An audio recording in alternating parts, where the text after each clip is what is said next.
بسم الله الرحمن الرحيم. مرحبا من الجميع. ضمن جولتنا في تاريخ الأسر والقبائل في الخليج، دعوني أحدثكم اليوم عن قبيلة كويتية. قبيلة الرشايدة من أشهر وأعرق الأسر في الجزيرة بل في الوطن العربي، لكن كلامي عن قبيلة الرشايدة في الكويت. منذ ما يقرب من سنة وأنا متردد في عرض تاريخ قبيلة الرشايدة في الكويت. قبيلة لها جذور وأفرع، من أذكر ومن أدع. والمشكلة، لكنها مشكلة طيبة، أن هذه القبيلة أنتجت العديد من الشخصيات هم نجوم مضيئة وكواكب لامعة في الكويت. وحتى لا أطيل عليكم، سأعرض اليوم نبذة من تاريخ قبيلة الرشايدة، نبذة، ومن لم أذكر إن شاء الله في الجزء الآخر.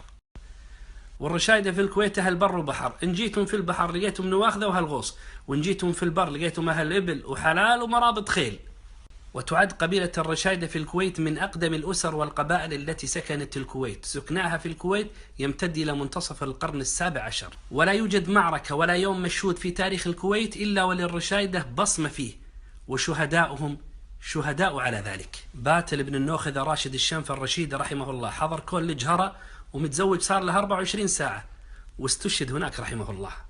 حملة راشد بن روضان الشنف الرشيدي رحمه الله من أولى حملات الحج في تاريخ الكويت، من سنة 1887 إلى سنة الغزو. ولما سكن علي دويلة رحمه الله الدوغة اللي صارت تسمى الفروانية، بنى أول مسجد فيها في سنة 1946، ما زال موجود إلى اليوم. وأسماء الواقفين والواقفات من الرشايدة ما زالت محفورة من ذهب في سجل العطاء في الأمانة العامة للأوقاف. من أشهر نواخذة الرشايدة حبيب بناور المسيلي وسيف الدويلة وراشد الشنفة وعلي العربيد وراشد العلبان ومبارك الخرينج.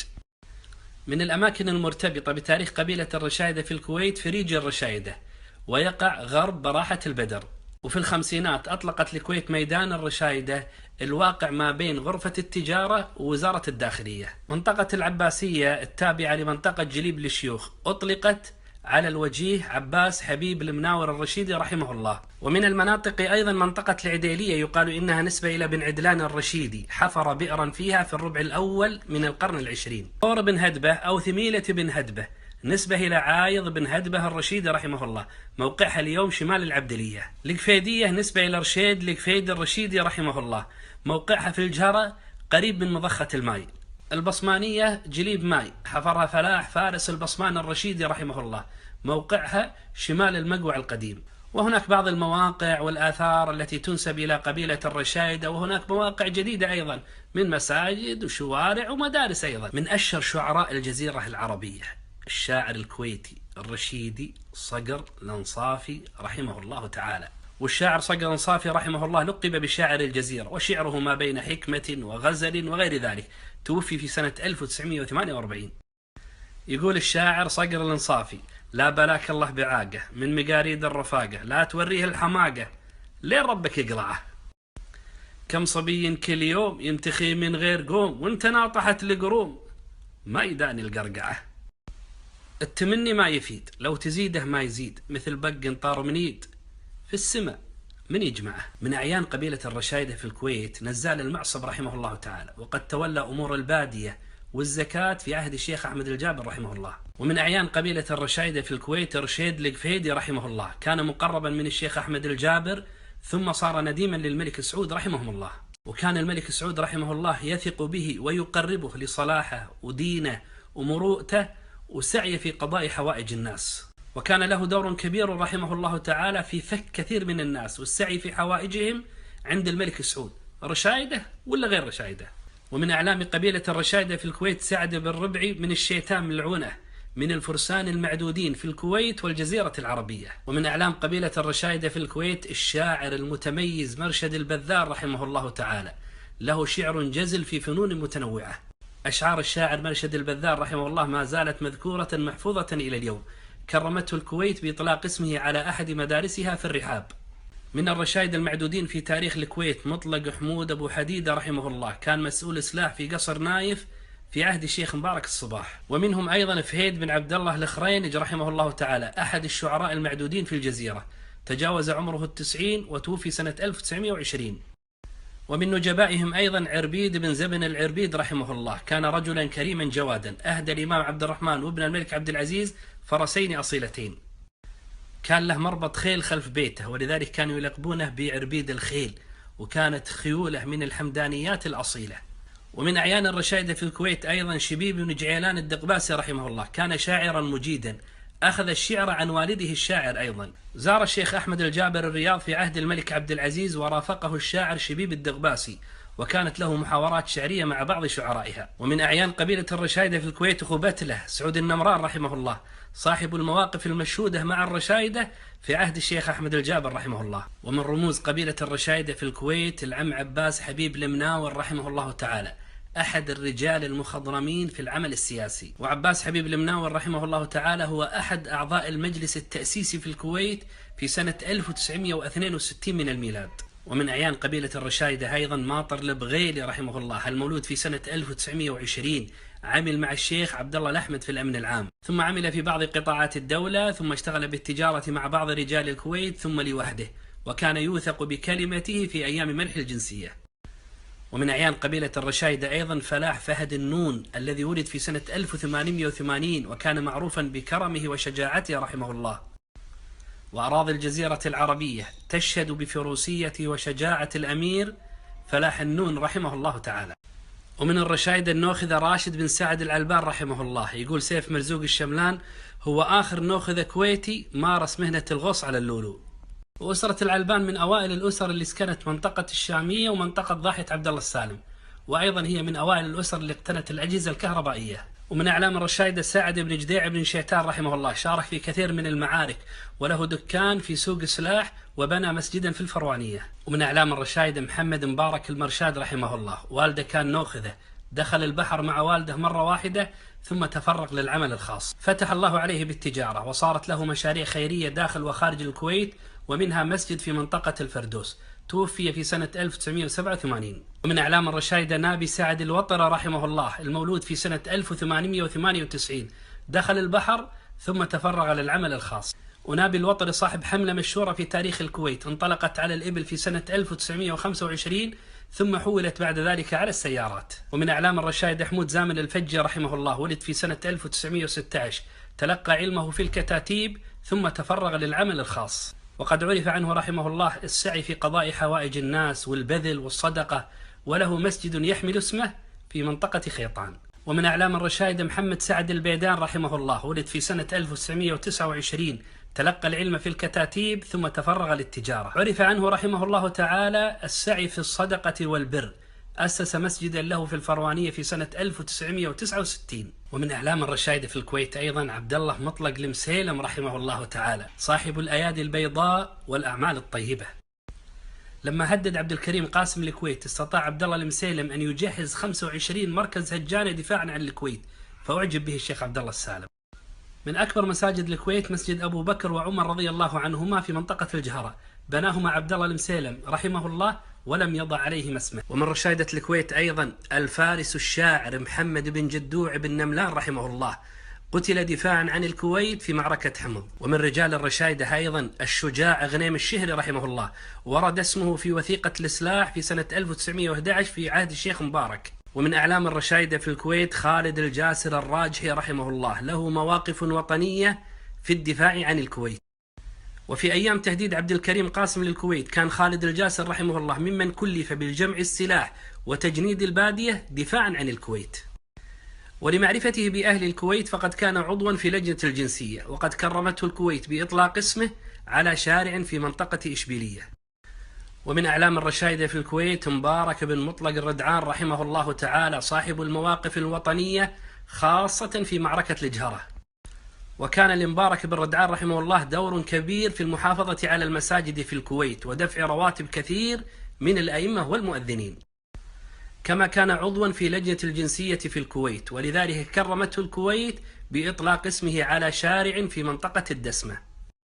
ومن أعلام الرشايدة في الكويت الصالح التقي شاهر البغيلي رحمه الله، الذي فتح بيته لاستقبال الناس وكان يخرج في الدعوة إلى الله.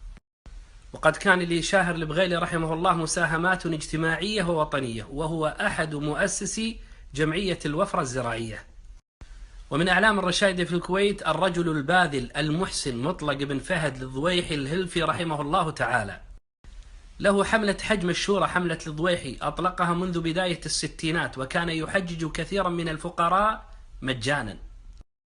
ومن أعلام الرشايدة في الكويت صاحب الأيادي البيضاء مطلق هزاع بن حمد الجعمي رحمه الله تعالى، ثقة به عينته الكويت عضوا في لجنة الجنسية، وكان له فضل على كثير من الناس في منحهم الجنسية الكويتية.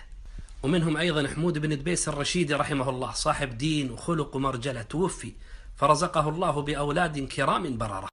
وابو مفلح رحمه الله مسخر وقته لخدمة الناس وقضاء مصالحهم، وكانت عنده سيارة يوصل فيها الناس في زمن ندرة السيارات. يقول الشاعر يذكر طيب ابو مفلح وخاصة في توصيل الناس: يا الله انك تجيب دريولي الرشيدي مثل ابو مفلح اللي ما يخليه خويه. ومن أعلام الرشايدة في الكويت براك سالم الهيفي رحمه الله، له عادة لم تنقطع حتى بعد وفاته: فتح الديوان للضيفان.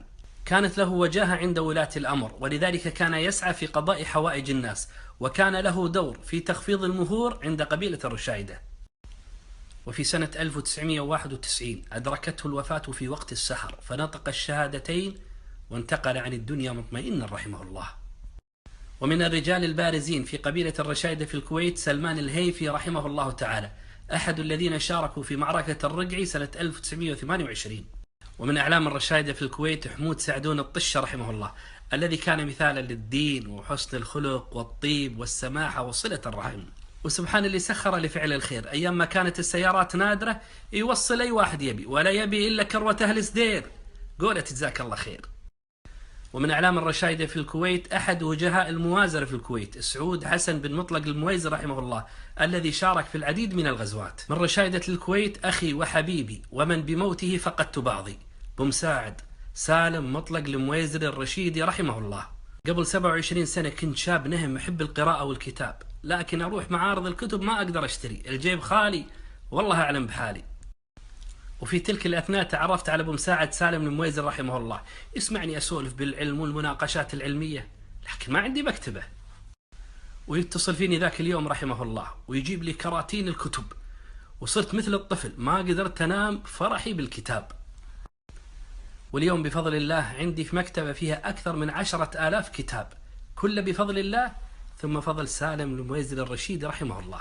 ومن وجهاء الرشايدة في الكويت ناصر فلاح النور رحمه الله تعالى، كان معروفا بقربه من حكام الكويت يحبونه ويجلونه. عرف رحمه الله بسعيه في قضاء حوائج الناس، حتى إنه كان في آخر حياته يأتي مقعدا على كرسيه من أجل الشفاعة.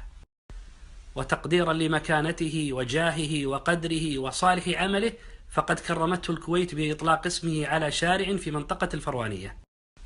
ومن أعيان الرشايدة في الكويت حجي ابن مجري الخميلي رحمه الله تعالى، والذي عرف بدينه وورعه وصلاحه، وكان رحمه الله تعالى من خواص الشيوخ في الكويت، بل كان مع رشيد القفيدي رحمهم الله من المقربين عند الملك سعود رحمه الله. ومن أعلام الرشايدة في الكويت علي خالد الخنفور رحمه الله، عرف بدينه وشفاعاته التي لم تنقطع طوال حياته رحمه الله، وهو والد النائب الفاضل سعد الخنفور، وهو من ذرية قرينيس بن شعمي، وذريته القفيدي والخنفور وضويحي وآل ثامر. ومن أعلام الرشايدة في الكويت خالد علي النمشان طول الله في عمره، رجل رزقه الله دينا وصلاحا وأدبا وذرية صالحة.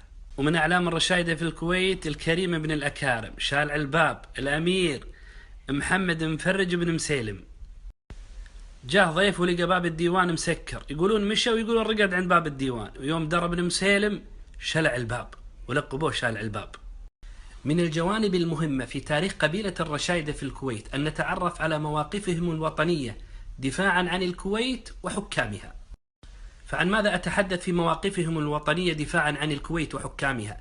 عن قرينيس بن شعمي رحمه الله، من أخلص رجال الشيخ مبارك رحمه الله، أم أحدثكم عن الحادثة المشهورة في عهد الشيخ أحمد الجابر رحمه الله، والذي كان للرشايدة دور كبير دفاعا عن الكويت وحاكمها؟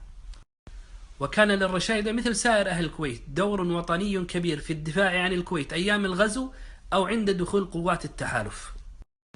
ولما جرى ما جرى من اضطراب سياسي وثورات في البلاد العربية، أرسلت الشعوب الخليجية رسالة للعالم: ولاؤنا لله ثم لأوطاننا وحكامنا. ومن أبرزها اجتماع قبيلة الرشايدة جميعا على قلب رجل واحد وتجديد البيعة لسمو أمير البلاد وولي عهده حفظهم الله. ولحرص أبناء قبيلة الرشايدة على خدمة وطنهم، لذلك قاموا بتأسيس العديد من المؤسسات التي تؤدي خدمات تطوعية، فرابطة عبس وديوان الرشايدة ومبرة الرشايدة كلها أعمال تطوعية مؤسسية تخدم الكويت والمسلمين عموما. وفي الختام أكرر اعتذاري، أنا على يقين تام أن ما ذكرته قطرة من بحر جود وعطاء قبيلة الرشايدة في الكويت، وعزائي أن الطيبين سيعذرون إن شاء الله، ولعلنا نصحح الخطأ في تدارك الأمر في حلقة مقبلة إن شاء الله.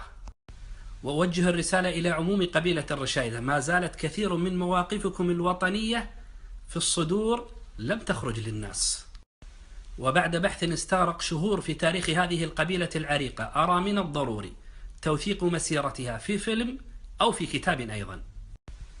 وما ذكرته عن أسر قبيلة الرشايدة هي لمحات بسيطة جدا، وأنا على أتم الاستعداد لتوثيق أسرة من يريد إن شاء الله. فخلونا نتدارك شيباننا عسى الله يطول في أعمارهم، لأن موت شايب واحد هو موت تاريخ كامل. كل الشكر والتقدير للأخ الحبيب صاحب الأيادي البيضاء السيد عبد الله رشيد القفيدي على دعمه في إخراج هذا العمل. يا رشيدي يا عبسي، فإن تجد عيبا فسد الخلل، جل من لا عيب فيه وعلا. استودعكم الله.